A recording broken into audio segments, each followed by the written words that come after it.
Hey, how's it going, guys? I'm Jackson. And I'm Zack, and today I'm taking Matt's spot as a toasty bro. And today we're going to be doing our $350 budget PC build. Hope you guys enjoy.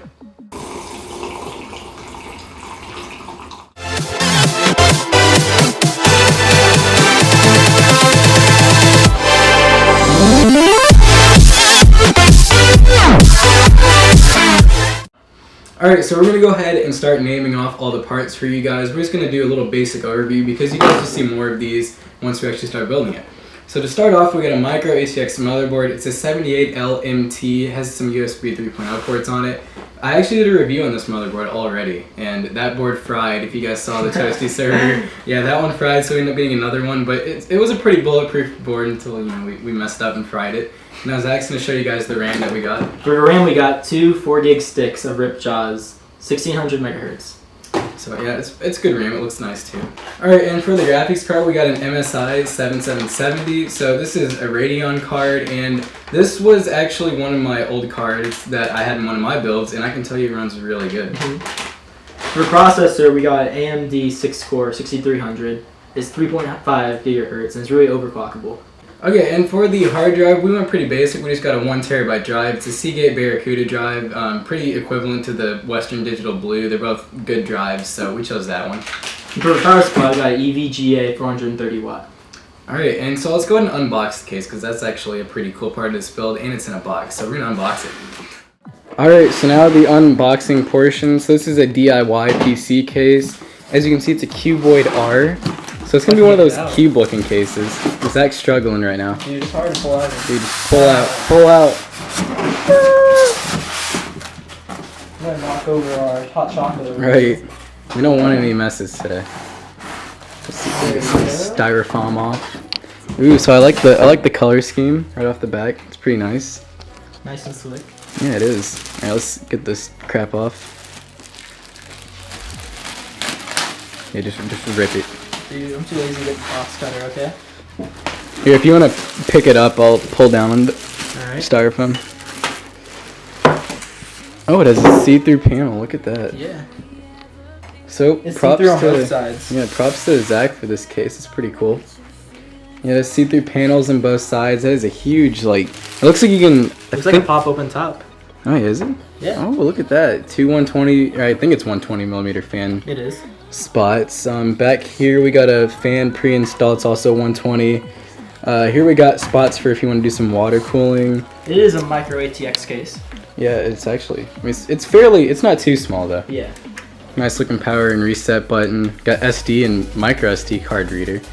Pre-installed. Alright, so I'm digging it. So let's go ahead and put this stuff in it now.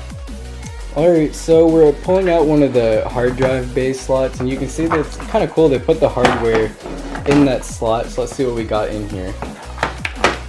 Alright, so we got some instructions there, and oh my goodness, it came with a baby screwdriver. They really know how to please you.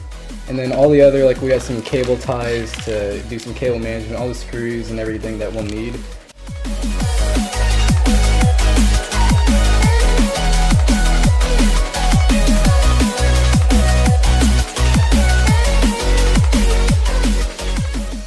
Alright, so we're going to go ahead and stick this motherboard in the computer to start off with. We're not going to worry about putting any hardware on right away because this thing is really big and it's easy to access. So, as you can see, we got the I/O out first. You don't want to forget to do that because once you put the motherboard in, you can't really go and put the I/O in after. Alright, so once you got the I/O plate in, you can go ahead and get the motherboard out and go ahead and stick it on the motherboard tray. It's pretty straightforward. It's just line up the actual I/O on the motherboard with the I/O plate. So as you can see, we put the I/O in backwards. Another thing you want to check, you see we got all the audio ports on this side, and as you can see they're over here. So yeah, that doesn't exactly line up, so not a big deal, and that's a good thing that we checked before we screwed anything in, like I said. Alright, so now we got the I/O in the right way, and now you can see it lines up a little better. So you just want to line up all these ports right here with, there you go. So you can see everything's lined up pretty good now. And then like I said, you're gonna have to push a little bit while you line up the screw holes. Like you can see right there, we got a screw hole lined up. So now we'll go ahead and put a screw in it.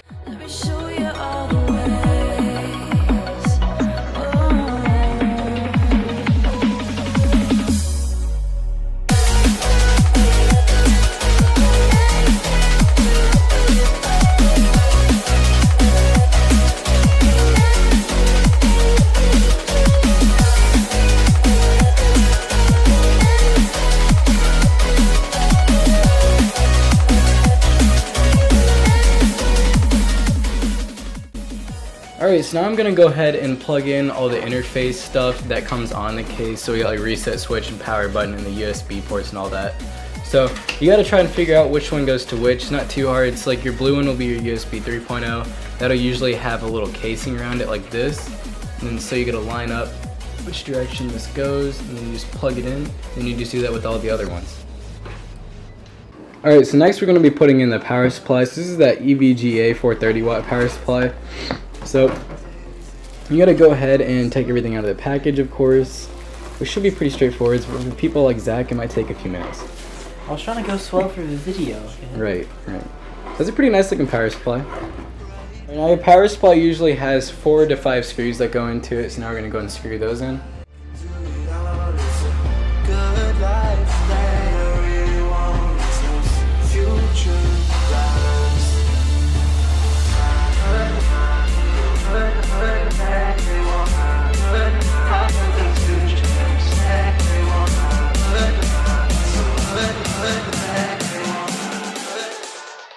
Alright, so now we got all the screws in. Let's go ahead and start plugging some things in. Alright, so we already got the screws mounted in here. It came pre-mounted, so now you just gotta take the screws out and then put the hard drive onto this little tray and then slide it in. Alright, we got the hard drive mounted onto this. So now before we actually slide it back into this slot right here, we're gonna go ahead and figure out where we're gonna connect everything. So you can see we got 4 SATA connections right there, and then we got 2 right here. So we might do one on either one of these and then have it go down through here.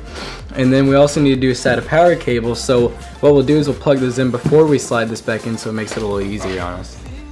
Alright, so now we're going to go ahead and put that 6300 into this. So first thing you want to do is pop this lever up, and then you're going to line up the arrow on the CPU with the arrow on the motherboard, and then you're not going to use any pressure. You're just going to let it fall into the holes.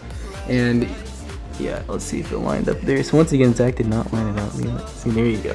See, it's hard to tell where they are exactly, and it's kind of awkward lighting, but you'll feel it drop down in there. So like we said, if it doesn't feel like it drops in there, yeah, and then don't forget to close the lever. If it doesn't feel like it drops in there, then you need to reposition it or check the pins because they might be bent.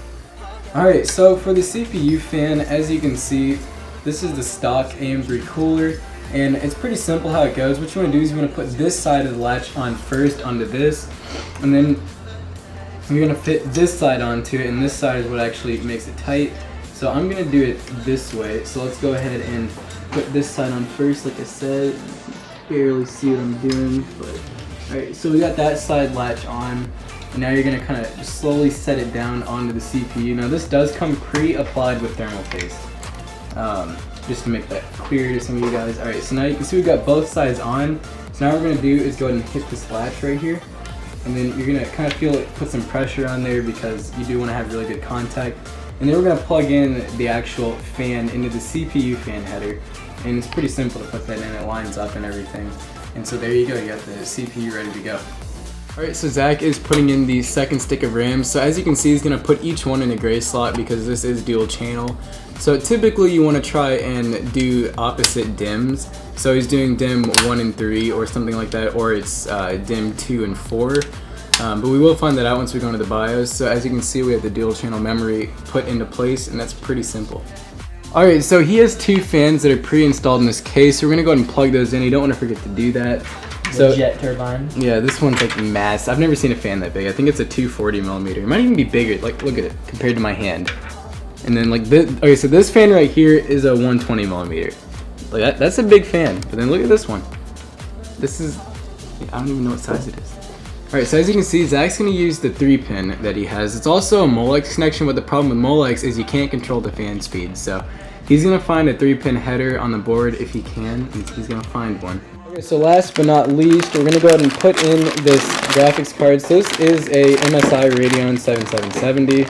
Like I said, this was a refurb that Zach got along with his build. You know, go ahead and pull on the end of that for me.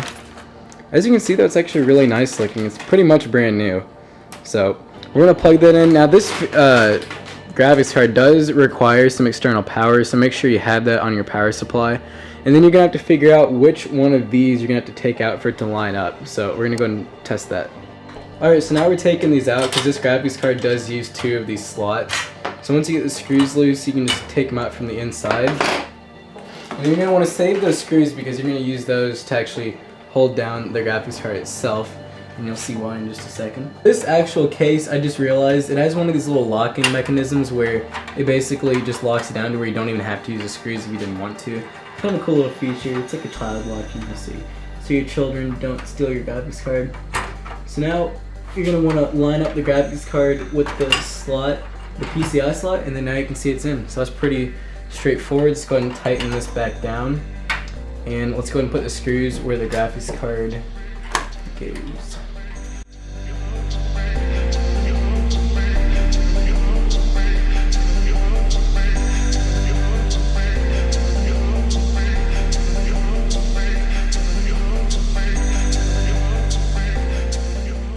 The graphics card held in place. It is put into the slot, and we got the screws down, and we got the little cover right here bolted back down. So now we're gonna go ahead and see what else we gotta do. Alright, so now this is gonna plug into the back of the graphics card. Let me see if I can one hand this. I might be able to. I need backup. I got you. Alright, so he's gonna, oh, there we go. Does it just need that one plugged in, or is there? Yeah, is I can't Is that see. already? Yeah, I can't tell. No, you're not even. Dude, I can't see what I'm You're doing. like plugging it into the mother or the board on the thing. I couldn't. No, see I think that's it. Yeah, Yeah. that's it. All right, so this already is a. Oh yeah, yeah. There's 6 wires, so it's a 6-pin on the graphics card, and it does have a +2 in case you need it, but we only needed the 6, so we are good. Make sure it clicks in there, and then you should be good. And then caution for that fan because it might cut off your fingers. All right, so now we're gonna go ahead and attempt to turn this on. We think we have everything plugged in, and it is horribly cable management, so we're gonna go through and do that. And yeah, okay. Try now. Wait, now? Oh, it wasn't plugged in enough. Okay. So we did not have it plugged in enough, but you know what? Turned on now. So this fan up here is not moving for some reason, so one of us effed up, but this fan back here is moving, so let's go and figure out why this one's not moving. Okay, so we got all the fans running. As you can see, they do glow an orangish red. It actually looks really nice. This big fan looks really cool too. It like barely has to move to push a bunch of air. It is plugged in through a 3-pin though, so it will speed up or slow down as it needs. This one's just plugged into Molex because the motherboard did not have enough fan slots, so it's just running full blast. But as you can see, it's really quiet. I'll let you guys hear how it sounds. Okay. So yeah, it's really quiet. The CPU fan's on, everything's on. I think it's gonna run really cool just because I've had these same exact specs and they ran extremely cool for me. But this case is really big, like there's a lot of room for air to move. So I don't think you know, cooling will be an issue at all with this. So now what we're gonna do is go ahead and try and cable manage it and make it look a little better. Alright, so here's what the final product looks like. It actually turned out really cool. You can see we're getting a lot of glare from the monitor, and that is because we're installing Windows 7 at the moment. So we're doing Windows 7 just because it's a lot you know, more simple to use, I would say, and this is just for his dad, so he doesn't need anything super crazy. And we already had a Windows 7 installation on a USB, so that's why we're going with that. And he just turned off the monitor so you guys can see a little better. So you can see that little 120mm fan back there. And you can see the massive, I want to say 240mm fan. And then now let's go ahead and take off the side panel and see what it looks like. As you can see, we got the cables mostly cable managed. We kind of like shoved them all off to one side. That's, you know, qualifies as cable management. And this thing is really, really quiet, which, you know, I'm sure his dad will like that a lot. The panels are really cool because they're they have a UV protection over them, so they're kind of tinted. And as you can see, that everything's running really good. And then there's this massive panel up here, which he'll take off. So that's a really cool feature too, really easy to clean off dust or whatever, and then you can add 2 120mm fans whenever you want. It's really simple to add them too. And there's a couple other spots where you could always add a fan on this, and there's also a lot of other expansion slots and stuff, so I mean it's definitely a really cool case, and I would suggest it to anyone who's looking for a cheap cube case like this.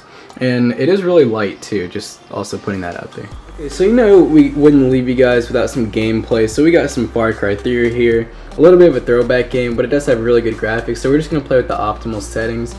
As you can see, it has them on fairly high settings with just one medium and the rest are high and very high. So let's go ahead and see how...